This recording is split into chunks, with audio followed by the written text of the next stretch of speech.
चलिए अब क्राइम कुंडली की शुरुआत करेंगे। झालावाड़ की बात सबसे पहले करेंगे। झालावाड़ के बकानी थाना इलाके में एक 13 साल के मासूम की हत्या से हड़कंप मच गया। हैरानी की बात यह है कि जिस शख्स पर बच्चे की हत्या का आरोप लगा है वो परिजनों के साथ मिलकर बच्चे की खोजबीन में लगा रहा ताकि किसी को शक ना हो, लेकिन जब उसे लगा कि अब वो पकड़ आ जाएगा तो फरार हो गया। हमारे संवाददाता रियाज खान की आपको ये रिपोर्ट दिखाते हैं।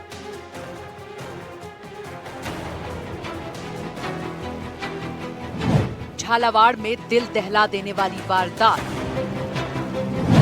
13 साल के बच्चे की हत्या से हड़कंप।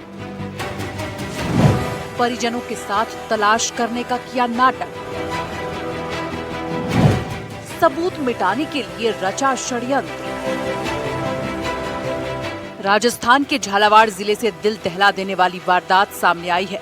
बकानी थाना क्षेत्र में 13 साल के मासूम राहुल की बेरहमी से हत्या कर शव को नदी किनारे गड्ढे में दफना दिया गया। हैरानी की बात यह है कि हत्या का आरोपी पुलिस और परिजनों के साथ मासूम की तलाश करता रहा और बाद में दूसरे के मोबाइल से फोन कर शव दफनाने की जगह बताकर फरार हो गया। फिलहाल पुलिस हत्या का मामला दर्ज कर आरोपी की तलाश में जुट गई है। कुमार भील जो कि बड़ाई निवासी है, उसको मुकेश कुमार जो बड़ाई का निवासी है वो बाइक पे बिठा के और उसको कहीं ले गया। उसके बाद हमने जब शाम को हमने राहुल को ढूंढा तो हमें नहीं मिला राहुल। फिर हमने सभी जगह रिश्तेदारों में कॉल किया तो हमें वहाँ से उसका कोई सूचना नहीं मिली। फिर हमने पुलिस को सूचना दी गुमशुदगी की कि हमारा बहनेज नहीं मिल रहा है। उसके बाद फिर जो उसके साथ में किसी से पूछा कि किसके साथ गया तो मुकेश के साथ, उसने बताया कि मुकेश के साथ गया। मुकेश से पूछा तो पहले तो मना किया, इधर उधर भगता रहा।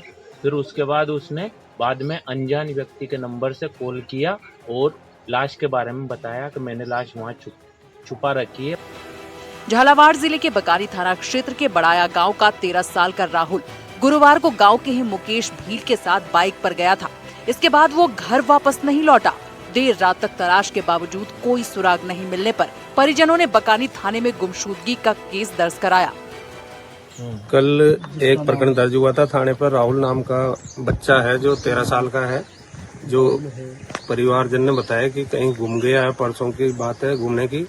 उसके ऊपर एक मुकदमा दर्ज करा था अपहरण से संबंधित, जिसकी रात को हम तलाश करते हुए इधर उधर सभी जगह गए, जहां परिवारजन को भी साथ में लिया और देखा तो वो बालक की लाश कोटड़ा गट्टा के पास माड़ में एक खाड़ी के पास जमीन में दबी हुई थी, जिसको निकालकर मोर्चरी पे लाए और आज उसका पीएम करवाया जा रहा है। और लाश को गड़ी हुई देखकर यह प्रतीत होता है कि उसके साथ किसी ने घटना की। शुक्रवार देर रात आरोपी मुकेश भील ने किसी अन्य व्यक्ति के मोबाइल से फोन कर शव दफनाने की जगह की जानकारी दी। सूचना मिलते ही पुलिस और परिजन कोटड़ा घाटा गांव के पास नदी किनारे पहुंच गए, जहां गड्ढे से राहुल का शव बरामद किया गया। 13 साल के मासूम की हत्या करने के बाद शव को नदी किनारे गड्ढे में दफना दिया। शक न हो इसके लिए परिजनों के साथ तलाशी में शामिल हो गया आरोपी। मासूम की हत्या के बाद उस पर नमक डाल दिया। हत्या के बाद सबूत मिटाने की नाकाम कोशिश की। शुरुआती जांच में ये बात सामने आई है कि हत्या के बाद शव को गड्ढे में दफना दिया गया। सबसे चौंकाने वाली बात ये रही कि आरोपी मुकेश भील पुलिस और परिजनों के साथ राहुल की तलाश में भी शामिल रहा और लगातार पुलिस को गुमराह करता रहा। घटना के बाद आरोपी फरार है। पुलिस ने शव को कब्जे में लेकर मेडिकल बोर्ड से पोस्टमार्टम कराया और परिजनों को सौंप दिया। टीम ने घटना स्थल का निरीक्षण कर साक्ष्य जुटाए हैं। पुलिस ने हत्या का मामला दर्ज कर फरार आरोपी की तलाश तेज कर दी है। पुलिस हत्या के पीछे कारणों को लेकर जांच पड़ताल कर रही है। पुलिस ने परिजनों को भरोसा दिया है कि जल्द ही आरोपी की गिरफ्तारी होगी और हत्या के पीछे की वजह का खुलासा जांच पूरी होने के बाद ही हो सकेगा। लेकिन मुकेश लगातार उल्टी सीधी बातें करके परिजनों को और पुलिस को गुमराह करता रहा तथा उनके साथ बच्चे को ढूंढने का नाटक करता रहा। लेकिन इस बीच अचानक पता नहीं क्या घटनाक्रम बदला कि मुकेश गायब हो गया और उसने एक अनजान नंबर से खुद ही पुलिस को और परिजनों को उस जगह के बारे में बताया जहां पर राहुल की लाश को दफनाया गया था। अब पुलिस लगातार मुकेश के बारे में जानकारी करने में जुटी हुई है तथा मुकेश के बारे में जांच पड़ताल की जा रही है। मुकेश के पकड़े जाने के बाद ही हत्या के क्या कारण रहे इसके बारे में खुलासा हो पाएगा। दोनों की उम्र में भी काफी अंतर है, क्योंकि मरने वाला बच्चा महज 13 साल का था और मुकेश एक उसी गांव का युवक बताया जा रहा है। परिजनों को किसी भी प्रकार की कोई आशंका नहीं है, ऐसे में उन्होंने कोई शक भी व्यक्त नहीं किया। लेकिन अब जबकि खुद हत्यारे ने ही पूरे मामले का खुलासा किया है तो पुलिस सरगर्मी से उसकी तलाश में जुट गई है। अब देखना है कि हत्यारा पुलिस के कब्जे में कब आता है, क्योंकि उसी के पुलिस के हाथ आने के बाद हत्या के कारणों का खुलासा हो पाएगा तथा हत्यारे को सजा मिल पाएगी। एनडीटीवी के लिए झालावाड़ से रियाज का। बारां में अपने ही घर के बाहर टहल रहे 2 युवकों पर कुछ बदमाशों ने हमला कर दिया। चाकुओं से ताबड़तोड़ हमले के कारण एक युवक की मौत हो गई तो दूसरा युवक गंभीर रूप से घायल है। पुलिस ने बताया कि पैसों के विवाद के चलते 2 पक्षों में यह खूनी लड़ाई हुई, जिसमें एक युवक को अपनी जान गंवानी पड़ी है। हमारे सहयोगी अर्जुन अरविंद की आपको रिपोर्ट दिखाते हैं।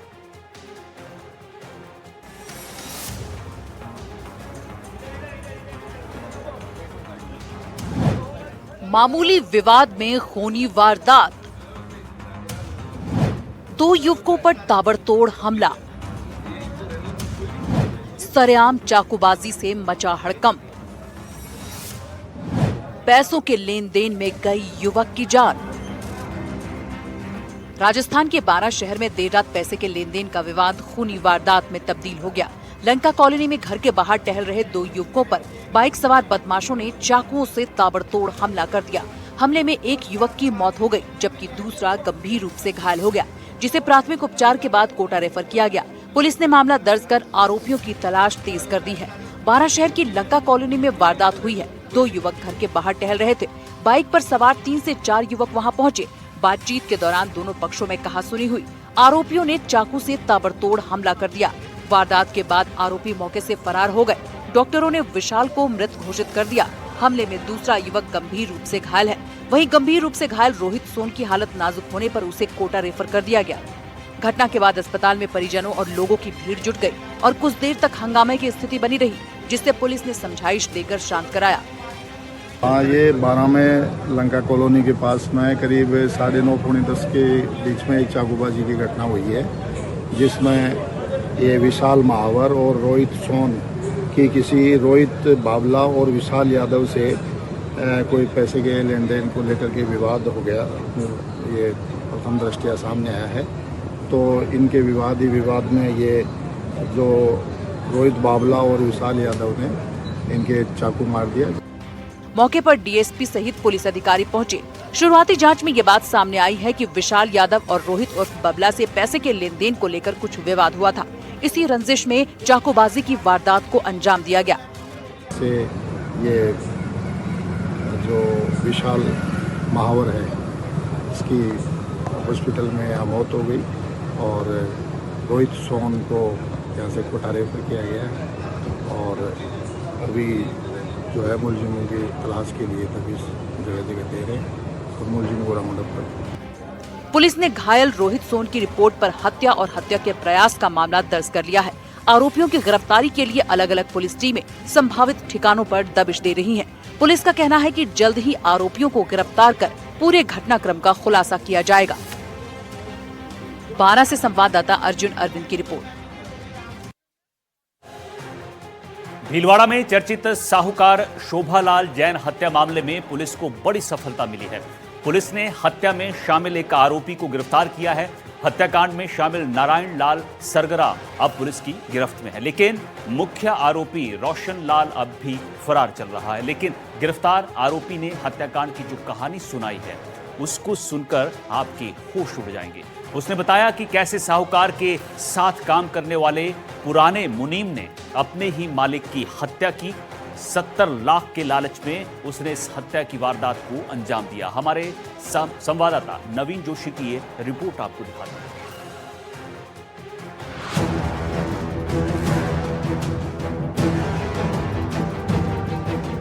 जिसने दी रोजी रोटी उसी के खून का प्यासा।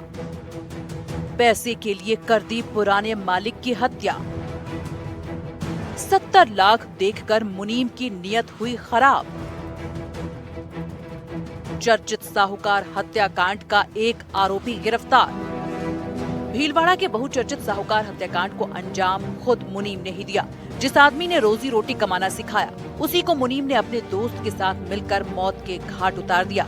मुनीम ने अपने दोस्त के साथ मिलकर करोड़ों रुपए की संपत्ति और 70 लाख रुपए नकद हड़पने की नियत से अपने ही सेठ को मौत की नींद सुला दिया।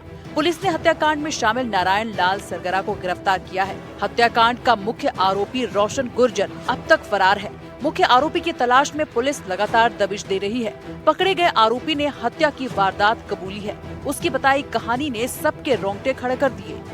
सिरियारी पाली से आते समय उक्त दोनों मुलजिम शोभालाल जी को सिरियारी पाली लेके गए थे। सिरियारी पाली से वापस आते समय उक्त दोनों मुलजिमों ने मदनपुरा गांव में उक्त कुएं के पास एल्टो रोक करके एल्टो में ही शोभालाल जी की हत्या कर दी थी। हत्या के दौरान रोशन गुर्जर ने शोभालाल जी का मुंह दबाया था और नारायण सरगरा ने उनके हाथ पकड़े थे। बावलास गांव से लापता ब्याज पर पैसे देने वाले व्यापारी शोभालाल जैन की हत्या बड़ी बेरहमी से की गई। शोभालाल का पहले कार में ही दम घोटा, फिर मुंह पर टेप चिपकाकर ये सुनिश्चित किया कि वो जिंदा न बच सके और बाद में शव को सुनसान कुएं में फेंककर फरार हो गए। आरोपी रोशनलाल गुर्जर को पता चला कि साहूकार शोभालाल जैन के पास 70 लाख है और करोड़ों की संपत्ति है। पैसे की जानकारी लगते ही नीयत खराब हो गई। रोशनलाल ने दोस्त नारायण सरगरा को शराब पार्टी देकर अपने इरादे को लेकर राजी कर लिया। 16 जुलाई को सावलिया जी की यात्रा पर रवाना हो गए सभी। साहूकार के साथ उसका भाई भी था, इसलिए 16 जुलाई को हत्या की योजना विफल हो गई। लेकिन 18 जुलाई को साहूकार की हत्या की वारदात को अंजाम दिया गया। रोशनलाल और नारायण ने हत्या कर शव के मुंह पर टेप चिपकाकर शव को सीमेंट के पोल में बांधकर कुएं में फेंक दिया। पुलिस फरार मुख्य आरोपी रोशनलाल गुर्जर की धरपकड़ के लिए लगातार दबिश दे रही है। पकड़ा गया नारायण सरगरा, जो कि अरसीपुरा गांव का रहने वाला है, मध्य प्रदेश में पानीपुरी का धंधा करता है। रोशनलाल गुर्जर उसका पुराना दोस्त है। रोशन ब्याज पर पैसा देने वाले शोभालाल जैन के यहाँ मुनीम और चालक का काम भी करता है। हत्या करने के बाद में सबको एल्टो गाड़ी से ही कुएं के पास लेके गए थे और सीमेंट का पोल बांध करके कुएं में डाल दिया था ताकि किसी प्रकार के साक्ष्य नजर नहीं आए। शोभालाल जी के खाते में जो पैसे थे 70 लाख से अधिक रुपए की राशि थी, उनको निकालने में प्रयास होते थे, लेकिन उसमें सफल नहीं हो पाए। उस प्रकरण के संबंध में पुलिस ने नारायण सरगरा को गिरफ्तार कर लिया है और रोशन गुर्जर की तलाश जारी है। रोशन गुर्जर ने इस हत्या की वारदात में नारायण लाल को शामिल करने के लिए 10 लाख रुपए का लालच दिया था। हत्या और शव को कुएं में फेंकने के बाद लालच में आया नारायण सरगरा भी गांव से फरार हो गया था। उदयपुर में रहकर आरोपी फरारी काट रहा था। बागोर थाना पुलिस को मिले इनपुट पर शनिवार को पुलिस टीम जब उदयपुर नारायण सरगरा को पकड़ने पहुंची तो वो दीवार कूदकर भागने की कोशिश करने लगा, जिससे वो जख्मी हो गया और उसके पांव में चोट लग गई। बावजूद इसके वो पकड़ा गया। हत्या का मुख्य साजिशकर्ता और आरोपी रोशनलाल गुर्जर अब भी फरार है। बागोर के बहुचर्चित साहूकार हत्याकांड में आज भीलवाड़ा पुलिस को बड़ी कामयाबी हाथ लगी। इस पूरे सनसनीखेज मामले में हत्यारा कोई और नहीं, वही निकला जिसको किसी समय में मालिक ने काम करना सिखाया। उसी मालिक के यहाँ पर नौकर ने करीब 70 लाख रुपए की नकदी पर नीयत खराब करके मालिक को मौत के घाट उतार दिया।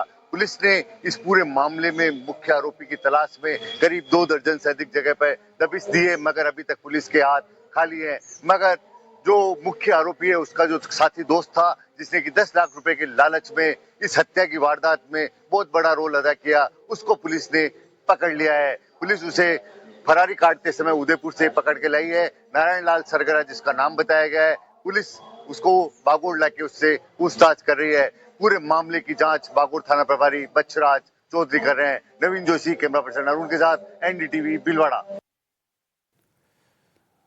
उधर जयपुर में बदमाशों का आतंक देखने को मिल रहा है। कार में सवार होकर एक दूसरे कार सवार की टायर में कुछ लोगों ने फायरिंग कर दी। आधी रात को इन बदमाशों ने दहशत फैलाई है। बगरू थाना इलाके में मणिपाल विश्वविद्यालय के बाद फायरिंग की इस घटना से लोग सकते में हैं। जयपुर ग्रामीण से हमारी ये खास रिपोर्ट आपको।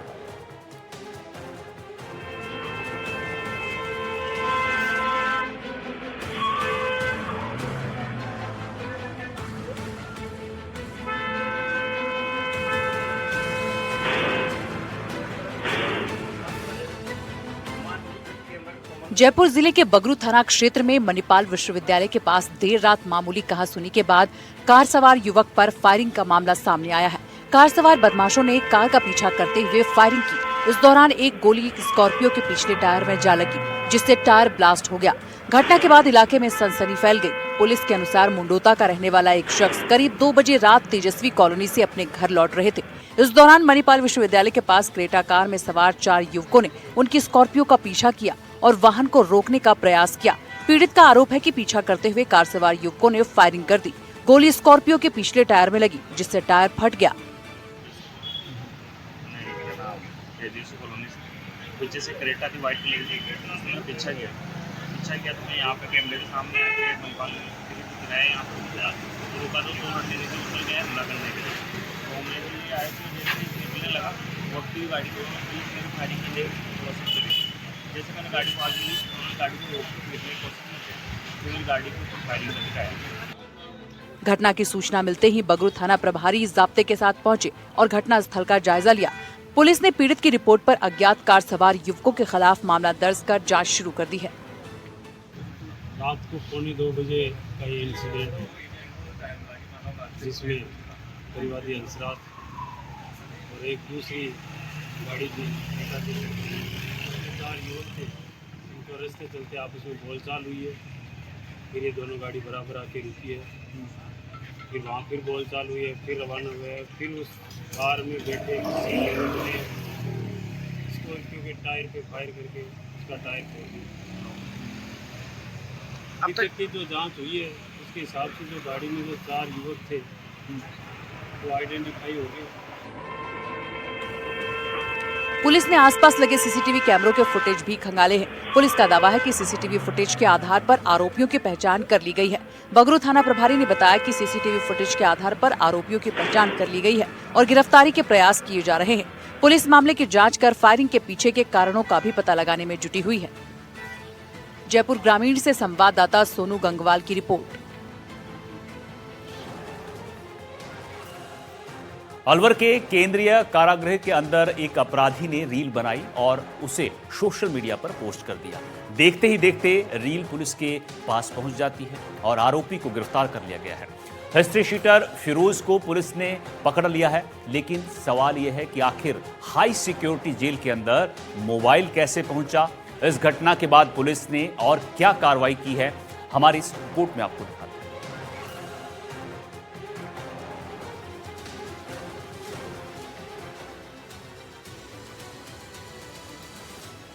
केंद्रीय कारागृह अलवर के अंदर से वीडियो बनाकर अपने इंस्टाग्राम आईडी पर वायरल करने वाले हार्डकोर अपराधी फिरोज खान को कोतवाली थाना पुलिस ने गिरफ्तार कर लिया है। आरोपी के खिलाफ अलवर जिले के विभिन्न थानों में हत्या के प्रयास, लूट, डकैती, आर्म्स एक्ट, रंगदारी सहित करीब 1 दर्जन गंभीर आपराधिक मामले दर्ज हैं। थाना प्रभारी ने बताया कि सोशल मीडिया सेल की सूचना पर 23 जुलाई 2026 को केंद्रीय कारागृह अलवर के जेल अधीक्षक ने कोतवाली थाने में रिपोर्ट दर्ज कराई थी। जांच में ये बात सामने आई थी कि आरोपी के इंस्टाग्राम आईडी से जेल परिसर का वीडियो सोशल मीडिया पर वायरल किया गया। जेल परिसर में मोबाइल, कैमरा और अन्य इलेक्ट्रॉनिक उपकरणों का उपयोग कारागृह अधिनियम के तहत प्रतिबंधित है। तकनीकी साक्ष्यों और सूचना के आधार पर कार्रवाई करते हुए आरोपी फिरोज खान को गिरफ्तार कर लिया गया है। पुलिस के अनुसार आरोपी वैशाली नगर थाना क्षेत्र का हार्डकोर अपराधी है। अधीक्षक महोदय केंद्रीय कारागृह अलवर की तरफ से एक प्रकरण कराया गया था, जिसमें जेल की वीडियोग्राफी इंस्टाग्राम आईडी पर सोशल मीडिया पर वायरल हो गई। इसमें थाना जगह पर दर्ज किया गया। दौरान अनुसंधान आरोपी फिरोज सन ऑफ खुर्शीद निवासी मन्ना था, जो डिस्ट्रिक्ट थाना अपराधी है, उसके द्वारा उसकी आईडी पर ये वायरल हो रही थी, जिसमें कारागार अधिनियम के तहत उल्लंघन पाए जाने पर आरोपी को गिरफ्तार कर न्यायालय में पेश किया जा रहा है। आरोपी के खिलाफ पहले ही 12 मामलों में गंभीर मुकदमे दर्ज हैं। पुलिस पूरे मामले की गहन जांच कर रही है। हाई सिक्योरिटी जेल में आखिर मोबाइल कैसे पहुंचा? क्योंकि जेल के नियम के अनुसार किसी भी प्रकार का इलेक्ट्रॉनिक उपकरण या मोबाइल जेल में रखने की अनुमति नहीं है। फोन या कोई इलेक्ट्रॉनिक उपकरण रखना गैर कानूनी है। किसी के पास फोन मिलता है तो उसकी सजा में 3 साल की और सजा जोड़ने का प्रावधान है। फोन जब्त कर नया केस दर्ज कर कार्रवाई की जा सकती है। मुलाकात और अन्य रियायतें बंद कर दी जाती हैं। फिलहाल आरोपी की गिरफ्तारी के बाद पुलिस मामले की जांच तो कर रही है। इसके साथ ही कहीं दूसरे कैदियों के पास मोबाइल तो नहीं, इस बात की भी छानबीन की जा रही है। अलवर से संवाददाता मुदित गौड़ की रिपोर्ट। तो क्राइम कुंडली में आज के लिए मेरे साथ इतना ही। आप सावधान रहिएगा, सतर्क रहिएगा। नमस्कार।